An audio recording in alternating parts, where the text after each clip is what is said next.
My companion was the perfect partner until they vanished without a word. Then came the letter, the lies, the other person. And just when I thought I'd lost everything, I discovered their darkest secret. What drives someone to destroy the one who loved them most? How far will one go when betrayal burns hotter than love? In a world of designer lies, toxic lust and cruel revenge, one will claw their way through hell to uncover the truth or bury it forever. Was it love? Or was it always a game? Hey there. Hit that follow button and tap the bell icon to stay tuned for stories of betrayal, hidden secrets, and the journey to reclaim oneself. This is going to be a ride. My name is Elena, and until last year, I thought I had it all: a career, a companion, a life others envied. My life looked like something out of a Pinterest dream board. But let me tell you something. Perfection is a costume, and mine was stitched together with lies. I met Nathaniel Cross in college. They were the type, quiet, mysterious, with enough edge to make everyone want to be the one who cracked them open. They didn't ask for space. They took it. They didn't flirt. They commanded attention. And when they chose me, it felt like I'd won a prize. We were inseparable. We challenged each other, and somewhere between the sarcasm and late-night arguments, we fell hard. Nathaniel proposed with a sapphire ring, saying diamonds were too predictable. I should have known then. They never did anything as expected, and eventually I'd learn that included loving me. Our wedding was small, intimate. Just us, a few close friends, a view of the city, and a promise that nothing could ever come between us. But promises, they're just pretty words until they're broken. For 3 years, things were good. We fought, made up, traveled, and built a life together. I was promoted to creative director. Nathaniel started their own architecture firm. To the world, we were power couple goals. Then came the shift. It started subtly. Them staying out late texts they wouldn't show me a new laptop password. I didn't want to be the person who snoops. So, I gave them space. Trust, right? But trust can feel a lot like denial when you're in love with a liar. The night everything fell apart, I came home to silence. Their car was in the driveway, but the house was dark. In our bedroom, the closet was half empty. Their suits, their passport, their cologne. No note, no call, just absence. I searched the house like crazy. I finally found a letter tucked behind the coffee can. Short, cold, surgical. Emily, I need to go. Don't look for me. This isn't your fault. N. No apology. No explanation. Just 3 lines that shattered a decade of us. This isn't just a story about someone who left. It's about what I found after. Phone calls from strange women. Offshore bank accounts. A fake name for hotel reservations. And the one word they never said: sorry. They weren't sorry. They were running from something. Or someone. My grief turned into obsession. I quit my job. I dug through everything they left behind. Emails, voice memos, receipts. Each clue pulled me deeper into a life I didn't know my companion had one, filled with secrets, manipulation, and betrayal. But here's the thing about betrayal. Once you taste it, you either let it destroy you, or you use it. And I'm done being the broken one.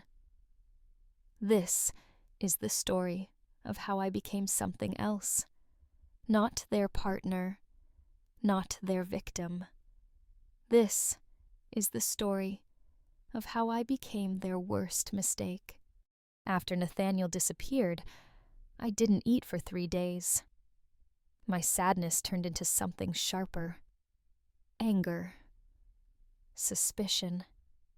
A gnawing instinct told me this wasn't just a midlife crisis. The letter replayed, "Don't look for me," but they knew I would. I started small. I went through their drawers, desk, closet, every digital footprint. I found a black moleskin notebook filled with building plans, city skylines, and a list of names. All women. First names only. Next to mine, Emily, 20. No end date. Just a question mark. What was this, a project list? Lovers, clients. Victims phone. I found a hand-drawn map of a house. Bridgeport, Connecticut. I'd never been there, but it felt intentional, like they'd left it for me. I packed a bag and drove out of Manhattan. I needed answers. Bridgeport was quiet. The house was real. It looked abandoned. But the mailbox held fresh envelopes addressed to Nathaniel Cross. Were they here? I tried the front door. Locked. The kitchen window was cracked open, just enough for me to climb through. I landed in darkness. The house was empty, but not untouched. A mug in the sink, a blanket on the couch, a burnt-out cigarette. Nathaniel didn't smoke. Who had been here? Upstairs. I found a clean, organized room. On the desk, a laptop. No password. The desktop had files folders coded Raven 3 Loop XX List. I opened one. It was a dossier. My name. My photos. My work history. Even emails I'd deleted years ago. What the hell was this? I clicked another folder, Cassidy Lane. More photos. Another woman. With Nathaniel. Another folder. And another. They weren't just leaving me. They were collecting us. Each folder was a timeline. Photos. Conversations. Audio recordings. Even journal entries theirs. Had they been spying on us the whole time? I felt sick. This wasn't heartbreak. This was something colder, calculated. My hands trembled as I opened the last folder. Omega. Inside was a single video file. Nathaniel appeared on screen in a dark room. They looked tired. Almost broken. If you're watching this, Em, it means I've already left. And you're probably thinking this was all a game. But it wasn't. You were the only one I ever meant to keep. The screen flickered. Static. Then another person's voice. Target is compromised. Contingency. Omega initiated. Move her into Phase 2. What the hell? Was I a target? What was Phase 2? Before I could process it, the screen went black. That's when I heard it. A creak downstairs. Someone else was in the house. The creak downstairs wasn't my imagination. I wasn't alone. I moved quickly, slipping the USB drive from the laptop into my coat pocket.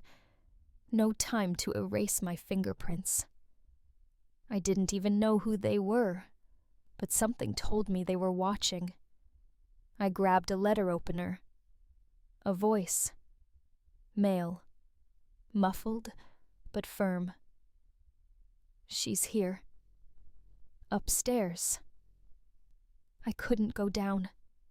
I'd be cornered. I looked to the window. Small. Narrow. But maybe wide enough. I squeezed through, dropping 2 stories into the hedge. I ran out of the yard down the street, until my legs gave out, until the fear settled in. What the hell was going on in Nathaniel's video? The voice, saying target is compromised, the way I'd been tracked. My entire life documented on that laptop. This wasn't about love. This wasn't about betrayal. This was surveillance, strategy, control. And I wasn't the first. At a 24-hour diner, my hands were numb, my heart pounding. I ordered black coffee. I pulled out the USB drive and plugged it into my tablet.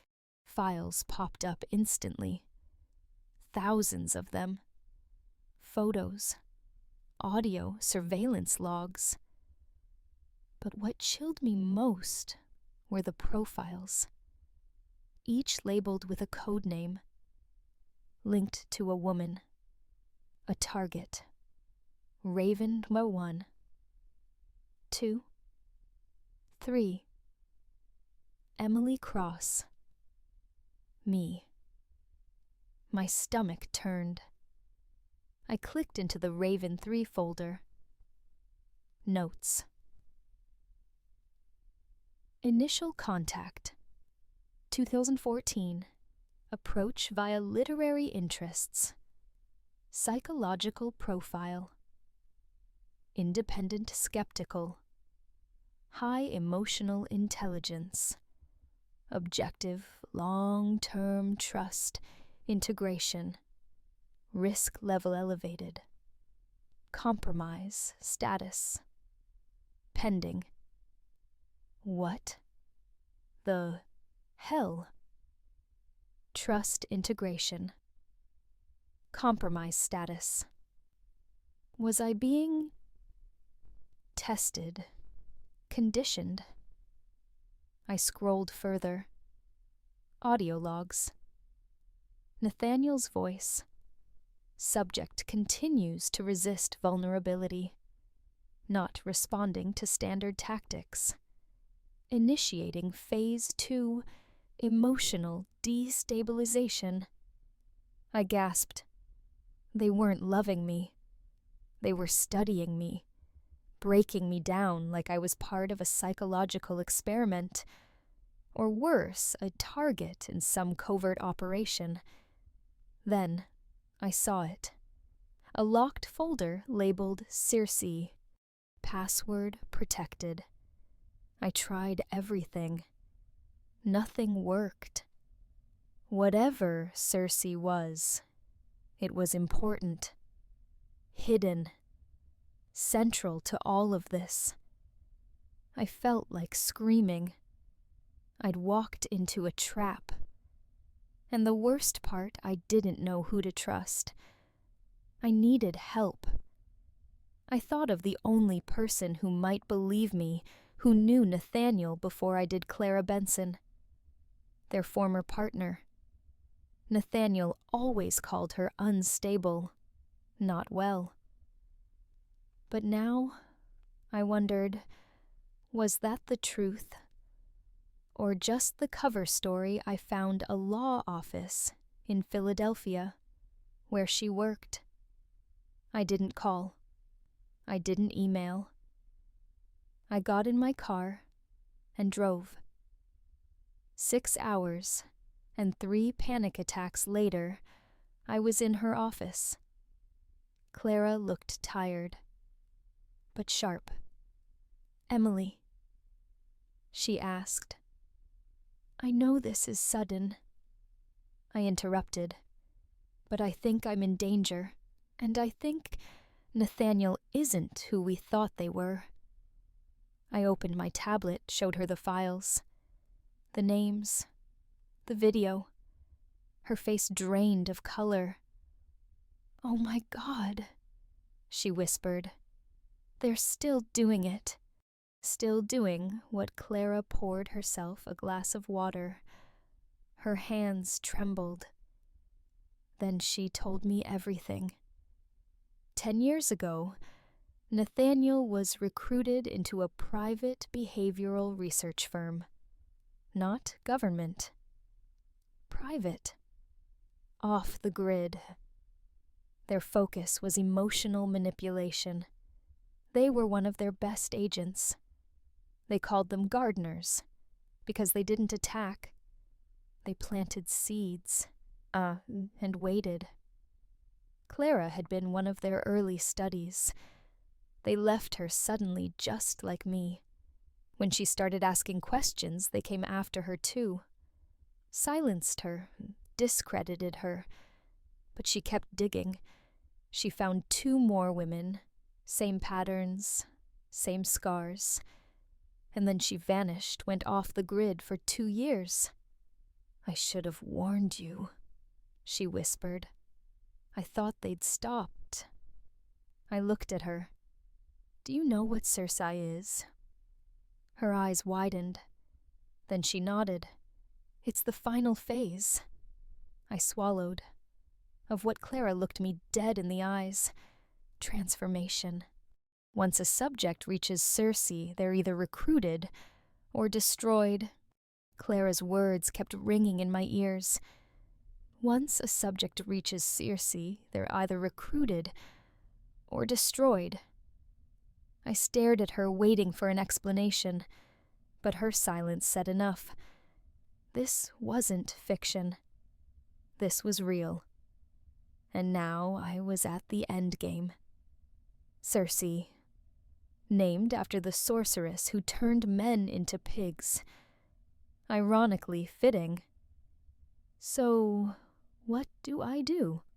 I asked. "Wait for them to come finish me off." Clara leaned forward, eyes hard. "No. We flip the script. You weren't supposed to find out. That's your edge now. They're not prepared for you to fight back. I wasn't either, honestly. I was exhausted, afraid, traumatized. But I was also done being prey. Clara had contacts, people who'd helped her disappear, who hated the gardeners. And I had the drive. The data. The dirty little secrets. Everything I needed to blow Nathaniel's carefully curated world apart. We had a plan, and it started with getting into Circe. There had to be a physical location. A server. Something. Clara suspected it wasn't just a phase, it was a project. A facility. Hidden under another name. Using metadata from the surveillance logs, we traced signals. One kept showing up a private wellness retreat 2 hours north of New York, called Elysium Grove.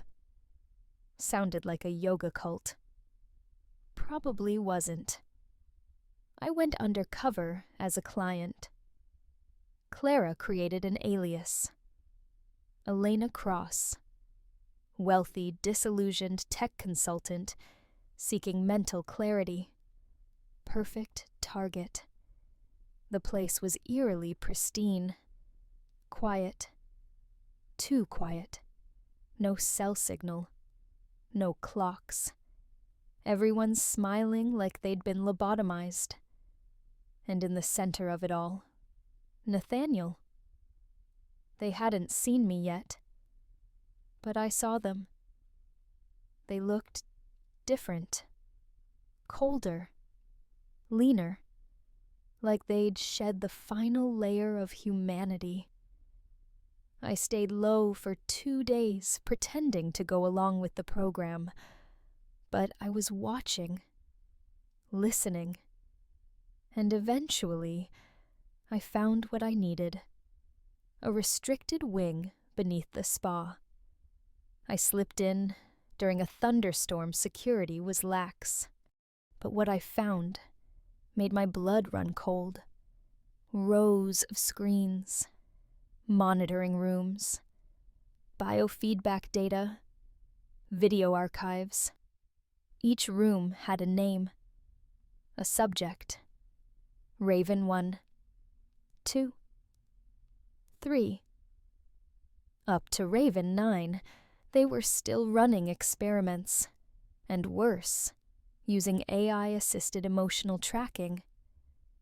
Every sigh, tear, hesitation measured, logged, responded to. Human manipulation refined into machine learning. I accessed the mainframe. Folder after folder, labeled ERC. Inside, psychological profiles of women, each marked recruit or terminate. Then I found mine. Raven 3 Emily Cross. Status recruit. Priority high risk. Observational stage completed. Induction scheduled. Induction into what?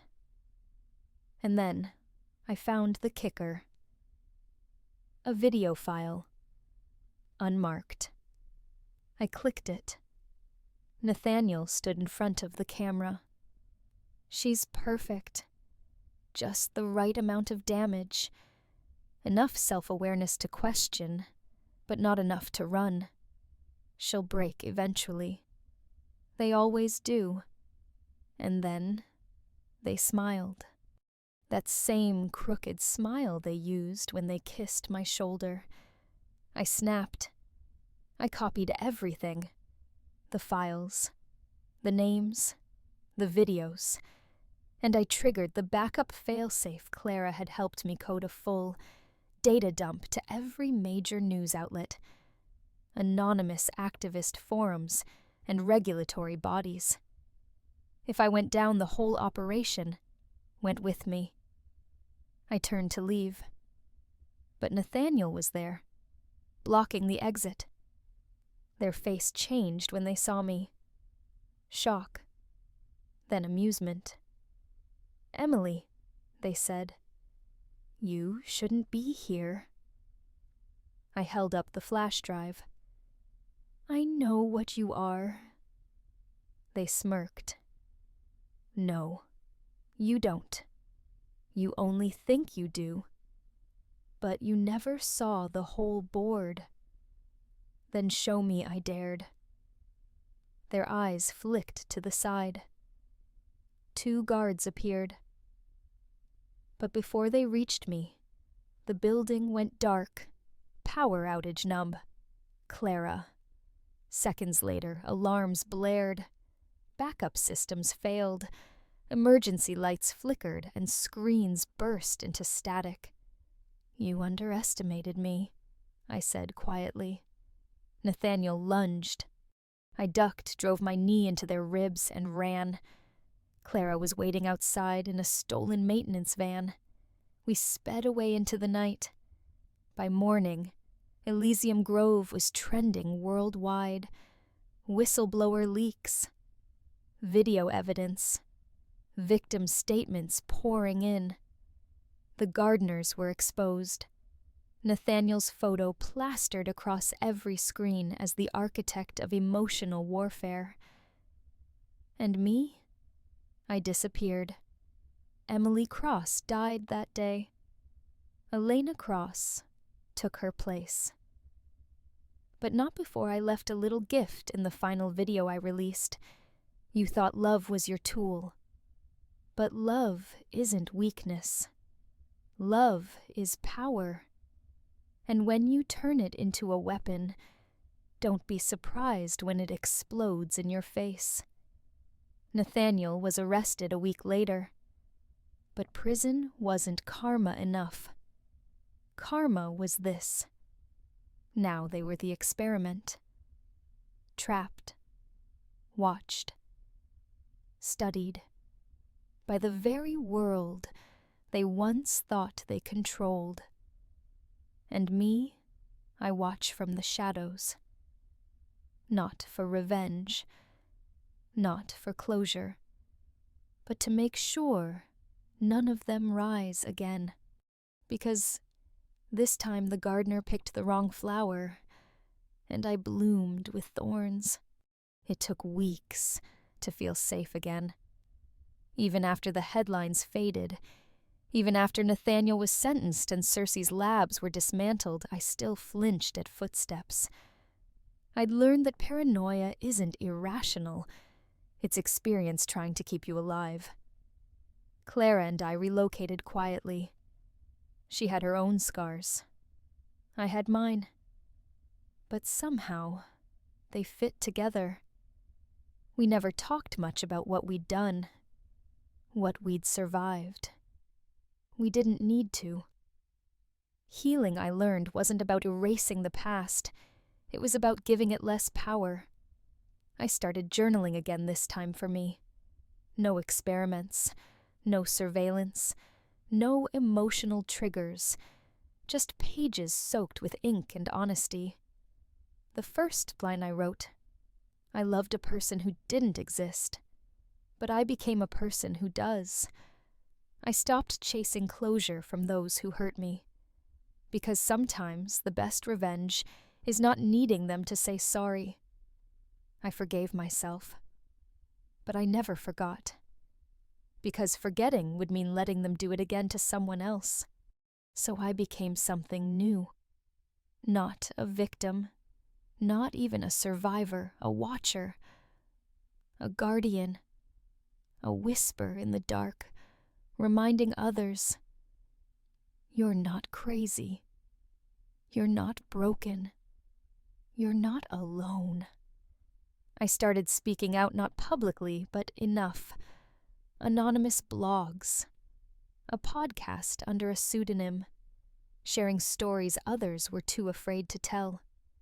You'd be shocked how many voices echoed mine. Different faces, same pain. And sometimes late at night I'd get emails. Messages like I thought I was the only one. You saved me. Now, I know I'm not weak. I'm just waking up. That's when I knew. The gardeners weren't unique. They were a system, a symptom. But so were we. We were the antidote.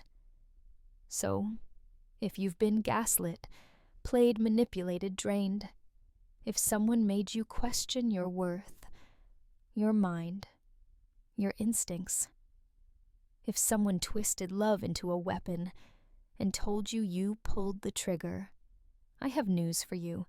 You're not crazy. They're calculated, and you're healing. It doesn't need permission. Some days will still hurt. Some memories will still haunt. But you will rise. Not as the version of you they wanted, but as the version of you they could never control. Hey, before you go, if this story gripped you, shook you, made you feel seen, or even just made your jaw drop, don't stop here.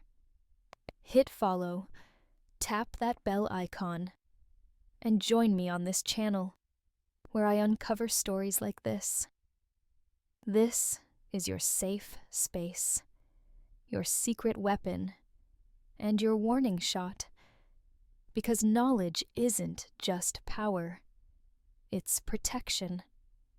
Stay sharp, stay curious, and never let the gardener plant seeds in your mind again. I'm Elena Cross, And this was just the beginning.